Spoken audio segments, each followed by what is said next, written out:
Welcome back, everyone, to our fourth episode of our journey through history. We will continue reading from Richard Holmes The Napoleonic Wars, starting with Chapter 9, Ulm and Austerlitz. The Peace of Amiens was only a pause in hostilities, and in 1805, the Third Coalition took the field against France, with Britain providing its gold and sea power, and both Austria and Russia its manpower. The plan of the Austro-Russian allies emphasized operations in North Italy, but was flawed by its complexity and divided command, and was predicated on the Russians arriving in Bavaria by mid-October. Napoleon's response was wholly characteristic. His Grande Armée was massed at Boulogne on the Channel coast, ready to invade England, but it became obvious that the naval superiority upon which this depended would not be secured, despite Spain's entry into the war on the side of France.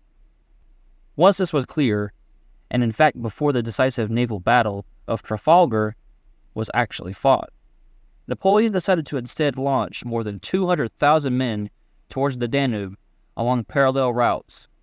He collected Bavarian allies en route, enveloping the leading Austrian army under Mack, before the Russians could intervene, then went on to defeat the main Allied armies. The operation hinged on Napoleon's use of corps d'armée, which would allow self-contained formations, varying in size from 14,000 to 41,000 men, to march separately but fight united. Subsidiary theaters were left to subordinates. Massena would fix the Archduke Charles in northern Italy. Sancerre would prevent an Allied descent on Naples, and Brune would watch the Channel. Most of his men were already moving when Napoleon left Boulogne on the 3rd of September, and his advanced guards crossed the Rhine between Strasbourg and Mainz on the 15th of September. Mack, blinded by French cavalry, had no idea what was about to burst upon him, and the French began to wheel south on the 2nd of October, cutting in behind Mack and pushing forces eastwards to find blocking positions in case the Russians arrived. Mack managed to get some cavalry away, but he surrendered his encircled main body of 60,000 men at Ulm on the 20th of October.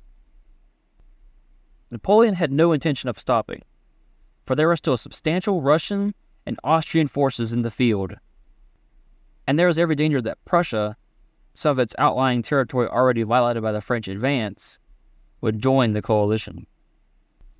Napoleon decided to march on Vienna, hoping that by threatening the Austrian capital, he would induce his opponents to fight. With his leading cavalry snapping at Kutuzov's rearguards, now falling back eastwards, Napoleon left Munich on the 28th of October, but soon discovered that Murat had mishandled the pursuit. Not only had this enabled Kutuzov to get away, but it permitted him to savage part of Mortier's corps at Dürrenstein on the 11th of November. Vienna, reached by the French on the 12th of November, was undefended, but the Allies broke clear of the city and took up a position near Olmütz, with secure lines of communication running east and north. The French, in contrast, were at the end of their tether, worn out by the long advance, and with fragile communications stretching westwards. Napoleon knew that delay would make his enemy stronger, and might enable those Austrians falling back from Italy to join the fray.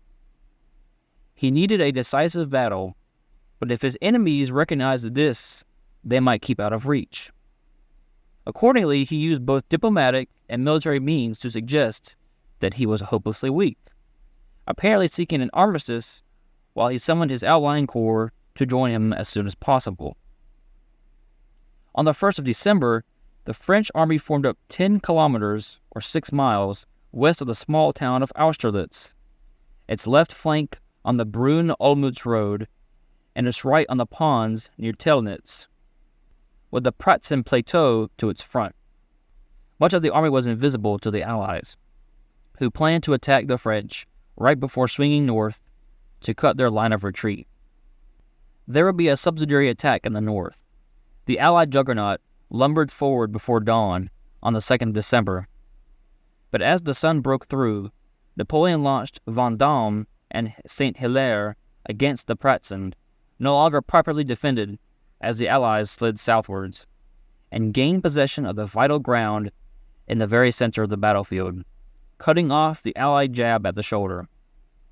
His right flank held out, though under pressure, and his left checked the attack up the road. Napoleon strengthened his center before striking hard southeastwards. The Allies lost 27,000 men, about a third of their strength. French casualties totaled 9,000.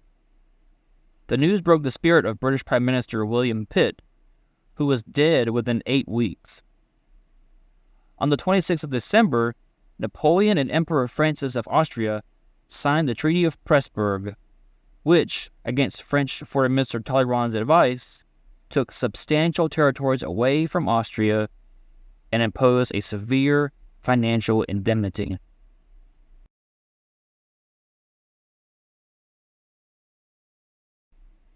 We will now enter into Chapter 10, War at Sea.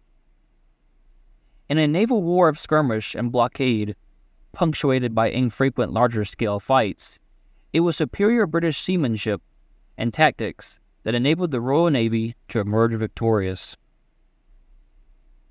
The navies of the Napoleonic age counted their strength in ships of the line. These were three-masted sailing vessels mounting heavy guns, the whole reason for their existence, and they fought in a line of battle, trading close-range broadsides with their opponents. There was little technological difference between opposing fleets, and so seamanship and tactics were of fundamental importance in enabling admirals to squeeze every morsel of advantage from wind and tide. Getting the weather gauge of an opponent was highly desirable, and in 1794, Howe maneuvered for days in the Atlantic to get upwind of the French before fighting and winning the glorious 1st of June, the first naval battle between the Royal Navy and the Navy of Revolutionary France. Navies customarily fought in line. However, if both sides remained in line, although they might do fearful damage to one another, it was rare for battles to be decisive. Wooden warships had an astonishing capacity to absorb punishment. Fire followed by explosion in the ship's magazine was what finished L'Orient at the Nile and Achille at Trafalgar. Capturing an opposing vessel usually required it to be boarded, almost impossible to achieve in linear battle. But British admirals were increasingly prepared to change the rules. At Camperdown in 1797, Duncan broke the Dutch line, capturing 9 of their 16 ships of the line. Breaking the rules lay behind Nelson's great victory at Trafalgar. Early in 1805, Napoleon instructed Villeneuve to lure Nelson's blockading fleet into the West Indies, and then return to collect the Brest squadron before escorting his invasion barges across the Channel. Although Villeneuve succeeded in the first part of his mission, on his return to home waters, he was unnerved by an inconclusive action with Calder and sailed south to Vigo, moving down to join the Spanish fleet at Cadiz. Although there was no longer any strategic justification for battle, for the Grande Armée had now moved eastwards, Villeneuve put to sea with 33 ships of the line on the 20th of October. When the fleets met the following day, the British, with 29 ships of the line, were at a slight numerical disadvantage, but were infinitely superior in terms of ship handling and gunnery. Nelson broke the Franco-Spanish line into 2 places, bringing about a series of vicious, close-range actions in which British skills were at a premium. Although Nelson was killed in the battle, his fleet captured no fewer than 17 ships, though 2 were subsequently recaptured and more lost in the storm that followed. It was a decisive victory, destroying any chance of a French invasion of Britain. As Trafalgar shows, once a linear battle had become a melee, ships hammered away at one another at point-blank range. A British lieutenant recalled that he could have thrown a biscuit onto the enemy warships on either side of his own at Trafalgar, captains strove to maintain a high rate of fire and to rake an enemy vessel through its poorly protected stern, and here superior skill told heavily. The Royal Navy, longer at sea and able to keep its crews exercised regularly, enjoyed a real advantage over its opponents, often confined to harbor. Moreover, assertions that British seamen were unwilling victims of press gangs and subject to constant brutality are wide of the mark. Most British warships had well-disciplined, confident crews, welded together into lethal fighting machines. The disparity in casualties at Trafalgar was shocking. The captain of the French Fagot reported that 3/4 of his men were hit, and the Spanish Santa Trinidad, with 136 guns, the largest ship on either side, had 400 men killed and 200 wounded. In contrast, Nelson's flagship Victory, the hardest hit British ship, lost 57 killed. Battle on this scale is rare, and the Royal Navy's victories did not give it anything that it had previously lacked, for it consistently enjoyed command of the sea. It was usually not in the French interest to risk a major clash, for French possession of what theorists were to term a fleet in being tied down the bulk of the Royal Navy's strength without risk. For all the drama of the battle, like Trafalgar, British maritime strength was generally used in blockade, which made it difficult for shipping to enter or leave French-controlled ports.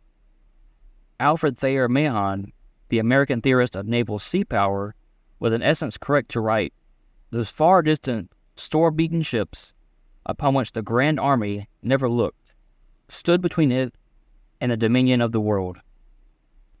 Yet the British did not have things all their own way. French naval vessels or privateers, private warships with a government's letter of marque, often escaped from blockaded ports to wreak havoc on merchantmen. Although the damage done by these commerce raiders was irritating, 2,861 British merchant ships were lost to enemy action between 1793 and 1800, it was not decisive. The threat posed by French commerce raiders never approached the damage done to Britain by U-boats in the 2 world wars. In contrast, the prefect of the Lower Seine glumly reported in 1811 that commerce is non-existent. It cannot prosper without maritime peace.